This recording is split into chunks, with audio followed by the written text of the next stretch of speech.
이런 사람, 정말 좋은 사람일까요? 아니면 당신을 지치게 하는 숨은 독인가요? 겉으로는 착하고 다정한데 알고 보면 나에게 손해만 주는 사람들, 심리학적으로 분석해 보겠습니다. 끝까지 보세요. 당신의 인간관계를 바꿀 수 있습니다. 첫 번째, 늘 남을 위해 희생하는 척하는 사람. 너만 행복하면 돼. 이런 말을 듣고 감동한 적 있나요? 하지만 시간이 지나면 그들은 이렇게 말합니다. 내가 이렇게까지 해줬는데 넌 나한테 뭘 해줄 거야? 심리학에서 이를 도구적 친절이라고 합니다. 자신의 희생을 무기로 상대를 조종하는 것이죠. 공자의 말처럼 분자는 베푸되 생색내지 않고 소인은 생색내되 베풀지 않는다. 진정한 배려는 대가를 바라지 않습니다. 이런 사람, 곁에 있으면 언젠가 감정적 빚을 지게 될 겁니다. 김 부장은 회사 근처 단골 식당에서 점심을 기다리며 한숨을 내쉬었습니다. 맞은편에 앉은 정 과장이 눈치를 챘습니다. 무슨 일 있어? 요즘 표정이 안 좋던데. 김 부장은 잠시 망설이다 입을 열었습니다. 박 부장 때문에 좀 괴롭네. 3년 전부터 시작된 일인데 그것은 김 부장이 새 프로젝트를 맡았을 때였습니다. 경험이 부족했던 그때 박 부장은 먼저 손을 내밀었습니다. 내가 도와줄게. 걱정 마. 밤늦게까지 함께 남아 자료를 정리하고 주말에도 시간을 내줬습니다. 김 부장이 미안해할 때마다 박 부장은 손사래를 쳤습니다. 괜찮아. 후배 돕는 게 선배 역할이지. 넌 성공하기만 하면 돼. 그 덕분에 프로젝트는 성공했고 김 부장은 진심으로 감사했습니다. 하지만 그 후로 상황이 미묘하게 변했습니다. 김 부장 내 것 검토해 줄래? 아, 맞다. 내가 예전에 내 프로젝트 도와준 거 기억나지? 처음엔 당연히 도와주었습니다. 하지만 시간이 지날수록 요청은 늘어갔습니다. 이번 주말에 내 발표 자료 좀 만들어줘. 너 PPT 잘 만들잖아. 그때 내가 많이 도와준 거 기억하지? 내 담당 거래처 미팅 좀 대신 가줄래? 급한 일이 생겼어. 그동안 내가 널 얼마나 챙겼는데. 매번 거절할 때마다 박 부장은 과거의 도움을 언급했습니다. 마치 영원히 갚을 수 없는 빚이 된 듯 했습니다. 그래서 요즘은 어떻게 하고 있어? 정 과장이 물었습니다. 지난주에 드디어 말했어. 그때 도움 정말 고마웠지만 그 일로 평생 빚진 것처럼 느끼게 하는 건 부담스럽다고. 박 부장 반응은 처음엔 화를 냈지. 내가 그렇게 도와줬는데 이제 와서 배은망덕하다고. 하지만 난 더 이상 그 감정적 부담을 질 수 없었어. 정 과장이 고개를 끄덕였습니다. 그럼 지금은 관계가 어때? 솔직히 서먹하지. 하지만 오히려 마음은 편해. 어쩌면 이게 더 건강한 관계의 시작일지도 모르겠어. 적어도 이제 매번 빚진 느낌으로 살진 않아도 되니까. 여러분 주변에 이런 사람이 있나요? 처음엔 따뜻하지만 시간이 지나면 부담이 되지는 않나요? 이들은 상대에게 부담을 주고 결국엔 본인의 희생을 내세워 상대방을 죄책감에 빠뜨립니다. 이런 관계를 지속하면 나도 모르게 미안함을 느끼며 끌려가게 됩니다. 여러분 주변에 이런 사람이 있는지 살펴보세요. 작은 일에도 지나친 희생을 강조한다. 도움을 주고 난 후 나중에 반드시 보상을 요구한다. 상대방이 조금이라도 거리를 두려하면 상처받았다고 말한다. 이제는 이런 희생이 진짜 배려인지 아니면 조종인지 구별해야 합니다. 두 번째, 언제나 친절하지만 뒤에서 험담하는 사람.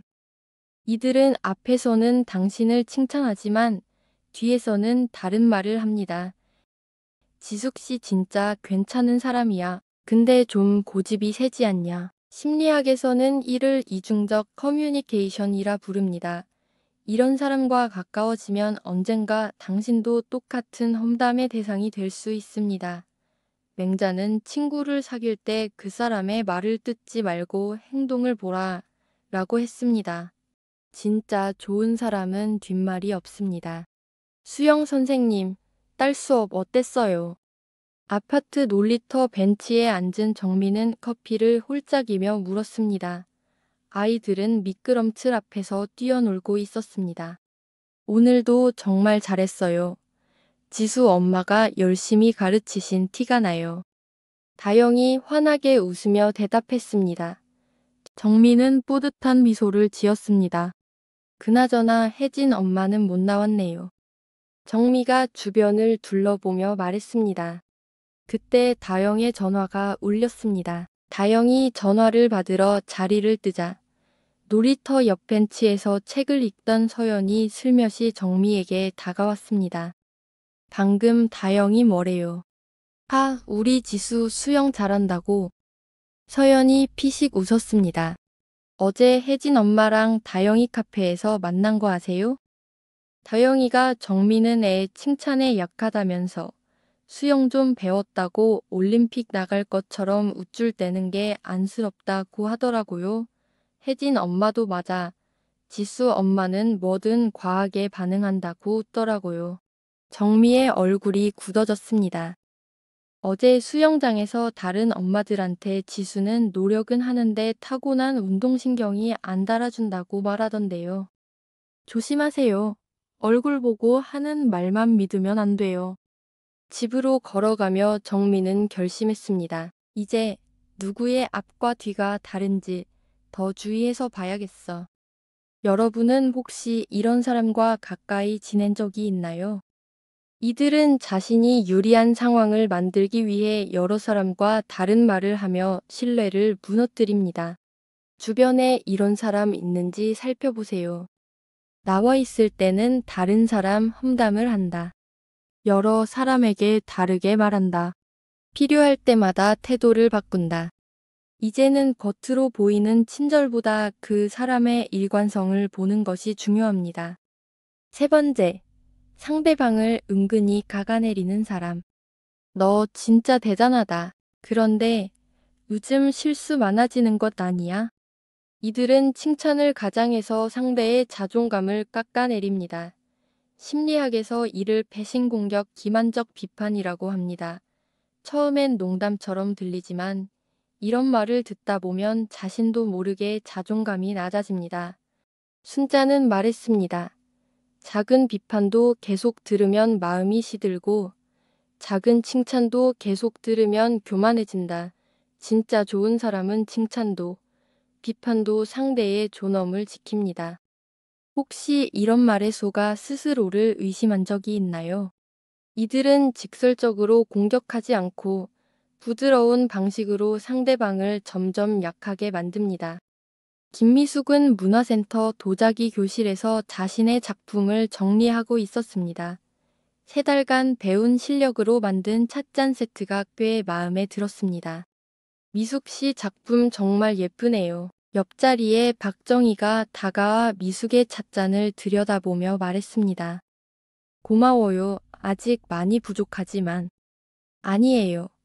정말 잘 만들었어요. 처음 시작할 때보다 많이 나아졌어요. 그때는 정말. 정희는 말끝을 흐렸습니다. 그때는 뭐요? 미숙이 물었습니다. 아니에요. 그냥 처음엔 너무 기본기가 없어 보였는데 이렇게 발전할 줄은 몰랐다는 거죠. 미숙은 미소를 지으려 했지만 기분이 묘했습니다. 칭찬은 고맙지만 그런 표현이 붙으면 오히려 기분이 안 좋아져요. 알고 계셨나요? 정희는 당황한 듯 손사래를 치며 말했습니다. 오해예요. 전 그냥 미숙 씨 발전이 놀랍다는 거였는데. 그래서 말씀드린 거예요. 앞으로는 서로 그냥 좋은 점만 봐주면 어떨까요? 주변에 이런 사람 있는지 살펴보세요. 칭찬과 비판을 섞어서 한다. 농담처럼 말하지만 기분이 좋지 않다. 시간이 지나면서 자존감이 낮아진다. 자신을 깎아내리는 사람과 거리를 두는 것이 중요합니다. 네 번째, 늘 공감을 가장하지만 나중에 약점 잡는 사람. 난 내 마음 다 알아. 너만 믿어. 이들은 처음엔 위로해주고 공감하는 것처럼 보입니다. 하지만 시간이 지나면 이렇게 말하죠. 너 그때 나한테 이런 말 했잖아. 심리학에서는 이를 정서적 인질극이라고 합니다. 당신의 고민을 이용해 권력을 가지려는 것이죠. 노자는 말했습니다. 물을 주는 사람을 조심하라. 그는 내 뿌리를 움켜쥘 수도 있다. 이런 사람을 조심하세요. 진짜 좋은 사람은 당신의 약점을 이용하지 않습니다. 서연아, 진짜 너 마음 이해해. 그 상황에서 그럴 수밖에 없지. 강지영은 카페 테이블 너머로 친구의 손을 잡았습니다. 김서연은 울먹이며 고개를 끄덕였습니다. 고마워. 다른 친구들한테는 말도 못했어. 특히 윤정이한테는 절대 말 못하고. 당연하지. 윤정이는 이런 얘긴 이해 못해.